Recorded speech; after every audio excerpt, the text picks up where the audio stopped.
will I really hear a difference if I switch to separate pre-processor? Great question. I'm going to say that's dependent on why you're switching.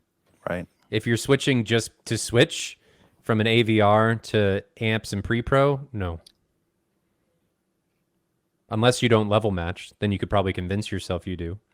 Or if you have some sort of entry like home theater and box type receiver, and you go to separates. That's a good point. If you're equal tiers, like say you go from a top of the line Denon AVR right. with internal amps to a top of the line Marantz with XLR.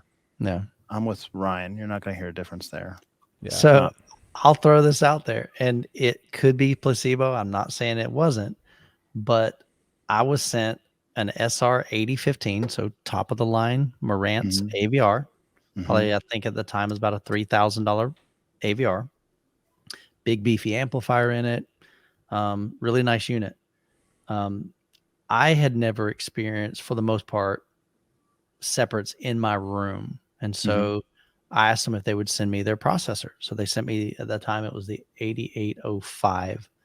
And so I invited a friend of mine over and I said, hey, I want you to kind of go through this with me. And so we listened to some demos on the SR 8015, and then we unhooked it. We connected the AV 7706 or 05 at the time, ran Odyssey, calibrated it, level matched it and everything, fired it up. Now, granted, I didn't expect to hear any difference. I went into it going, because, and this was the biggest reason, is the SR 8015 has what they call preamp mode, and it disables all of the internal amplification. And so when we were demoing it, I had it in preamp mode. So none of the internal amplification was turned on. And I was using the Monolith 11X amplifier.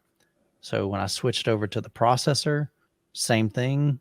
Technically, it's already in preamp mode because it is a preamp and a processor, and ran Odyssey. And we both heard, again, this is going from audible memory, but it wasn't a blind test. It wasn't a double blind test. So of course there's visual biases, but I honestly thought I was going to hear nothing, like no difference. And we both were like, holy cow, dude. Like, I'm hearing better separation, like more discrete information from like the side surrounds and the Atmos channels than I did on the other one. Now, of course, there are all kinds of variables that could have changed. Odyssey, for one of things, could be different completely.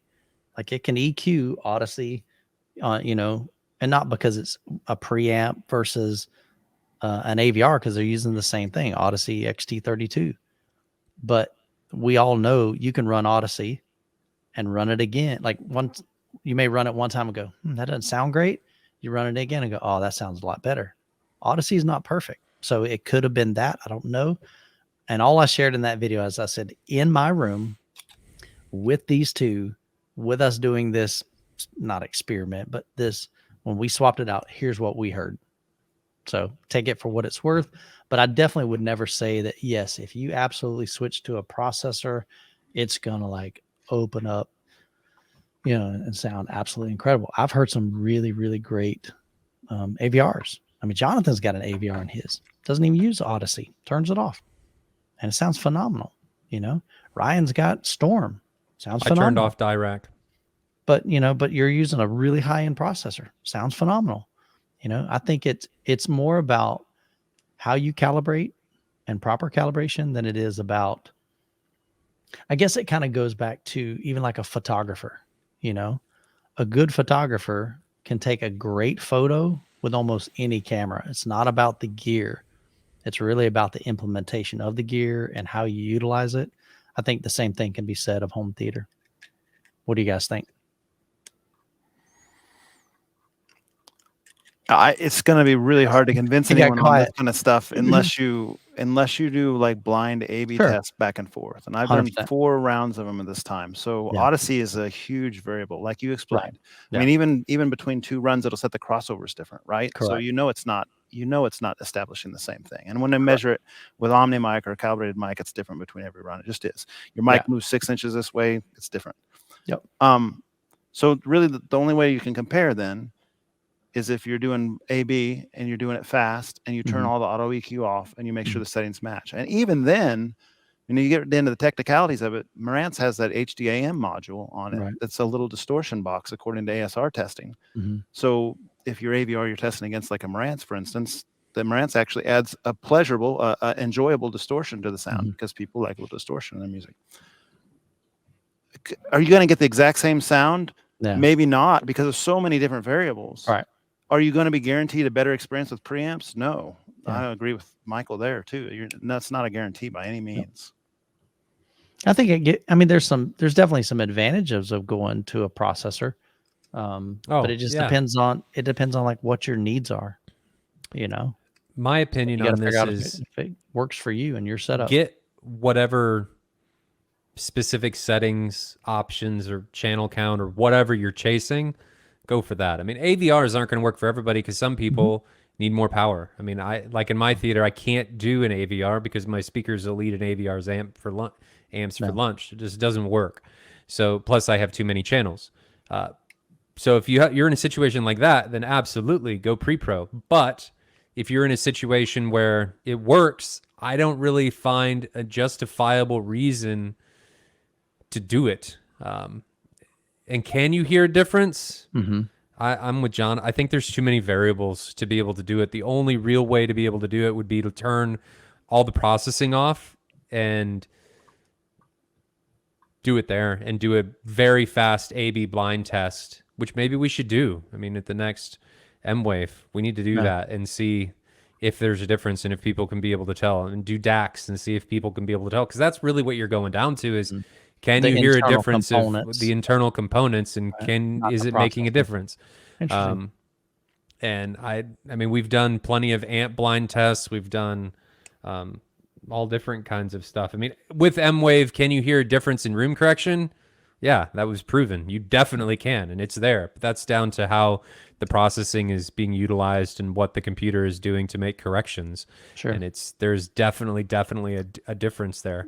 But the funny thing, like Jonathan and I were mentioning, that can even vary if we would have recalibrated them all again and then redid that same test. We may have chosen something different just because it calibrated a different way and changed the crossovers a different way and set the levels a different way and all of that. Did it screw up the timing and mess up all kinds of other stuff? Yeah, for sure. And then you even got the individual bundled mic, and I think we've mentioned this before. Odyssey, for instance, allows a 2.5 plus or minus variance within allowed tolerance. That's a 5 dB swing.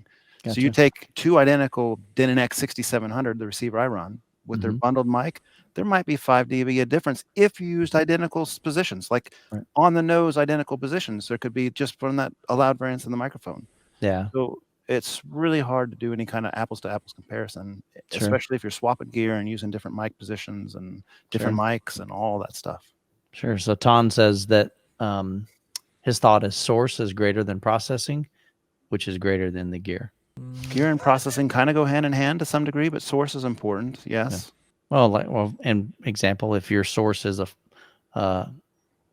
what do you call it? Like a Fire Stick TV. Okay, they're streaming.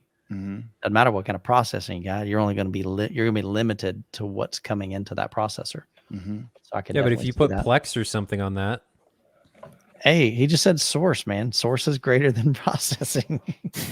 That's kind of all right. So if your source is 1080p, regardless of your processing, it would be better if your source was 4K. I think there's diminishing returns. Same thing with audio, though. I think there's diminishing returns on that because technically you could say that 4K projectors are better than 2K E-Shift, but I would challenge anybody from a seating position to be able to reliably tell the difference between the two. I'm with you on that. Yeah. And like I could say that my projector, my NZ9 is technically better because it can do 8K than a 4K version of an NX9 if I had them level matched for brightness. But can you see the difference? There's a diminishing return level there. So yeah, at some point I think that's valid.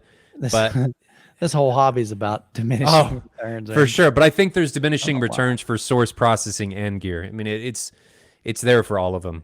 I don't think it's just source material. I didn't realize I had that banner up probably half the show on the gaming. We all know that's what you really wanted to talk about, Michael. It was not.